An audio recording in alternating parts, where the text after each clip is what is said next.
بسم اللہ الرحمن الرحیم۔ اسلام ایک دین فطرت ہے۔ اسلام کا کوئی حکم ایسا نہیں ہے جو انسان کی فطرت اور انسان کے مزاج کے خلاف ہو۔ اسلام باہمی رواداری اور محبت کا ہمیں حکم دیتا ہے، مگر اسلام نے محبت کی حدود کو قائم فرمایا ہے اور ان حدود سے تجاوز کرنے کو فسق اور فجور قرار دیا ہے۔ 14 فروری کو پاکستان میں بلکہ پوری دنیا کے اندر ایک عجیب اور بیہودہ قسم کی رسم منائی جاتی ہے، اور اس رسم میں ایک جوان لڑکا اور لڑکی آپس میں دوستی کے نام پر ایک دوسرے کو گفٹ پیش کرتے ہیں۔ اسلام اس سلسلے میں ہمیں کیا حکم دیتا ہے؟ سورۃ النور آیت نمبر 30 میں اللہ کا ارشاد ہے، قُل لِّلْمُؤْمِنِينَ يَغُضُّوا مِنْ أَبْصَارِهِمْ، ایمان والوں سے کہیے کہ وہ اپنی نظروں کو نیچا رکھیں۔ مردوں کو کہیے کہ وہ نظروں کو نیچا رکھیں، اپنی شرمگاہوں کی حفاظت کریں۔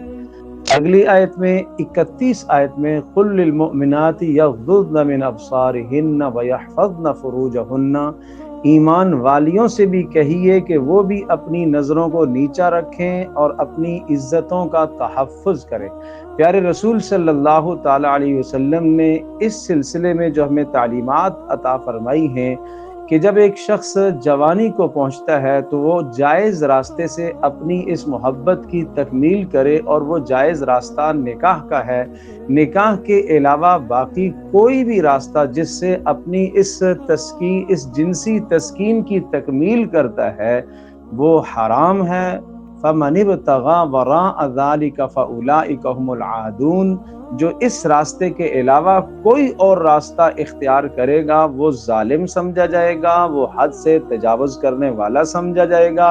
پیارے رسول صلی اللہ تعالی علیہ وسلم نے اس میں یہ ہمیں سمجھایا اور یہ ہدایت اور تعلیم دی ہے کہ اپنی نظروں کی حفاظت کیا کرو۔ نظروں کی حفاظت سے ایمان کی حفاظت ہوتی ہے۔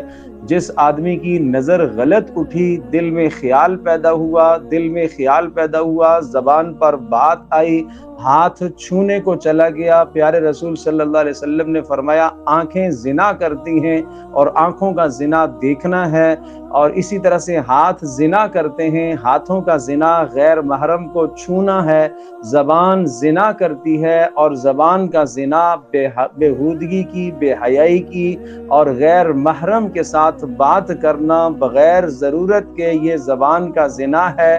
فرمایا پیر بھی زنا کرتے ہیں، پیروں کا زنا بے حیائی کی طرف چل کر جانا، غیر محرم کی طرف چل کر جانا، یہ وہ بدترین اعمال ہیں جس سے انسان کا ایمان تباہ ہو جاتا ہے۔ یوں سمجھ لیجئے جس طرح سے ایک زہر اگر کسی کے جسم میں سرایت کر جائے اور زہر کا انجیکشن دے دیا جائے اس کی موت واقع ہو جاتی ہے، یا کوئی زہر کھا لیتا ہے اس کی موت واقع ہو جاتی ہے، بالکل اسی طرح سے بد نگاہی، بد نظری انسان کے ایمان کو تباہ کر کے رکھ دیتی ہے اور ایمان کی حلاوت اور لذت چھن جاتی ہے، عبادت کی لذت سے محروم ہو جاتا ہے، قرآن کریم کی تلاوت کی لذت سے محروم ہو جاتا ہے، سجدے میں جا کر بھی اس کو وہ لذت نصیب نہیں ہوتی، وہ کیفیت نہیں نصیب ہوتی کہ اس نے اللہ تبارک تعالیٰ کے قدموں میں سر رکھا ہوا ہے۔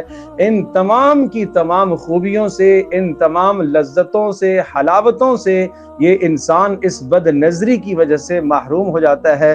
کیا اس جوان کو یہ معلوم نہیں ہے کہ اس کے گھر میں اس کی سگی بہن ہے؟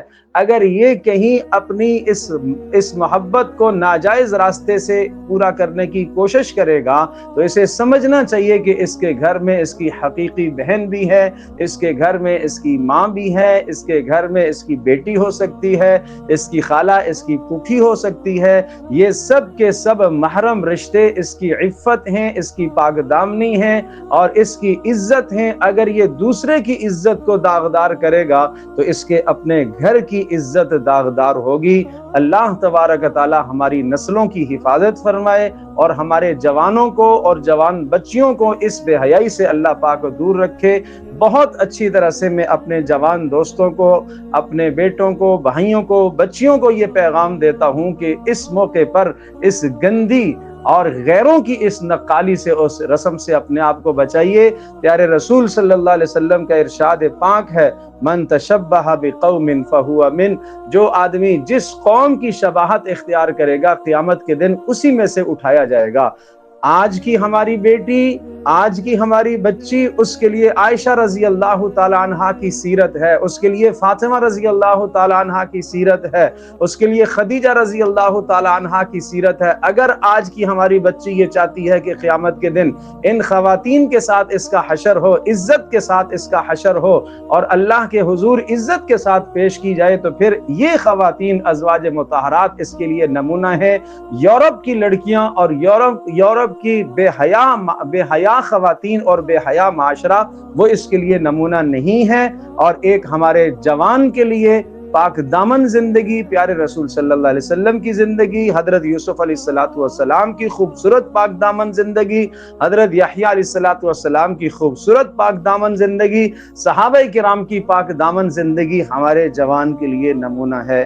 اللہ اس بے حیائی سے اور اس غلطی سے ہمارے جوانوں کی حفاظت فرمائے۔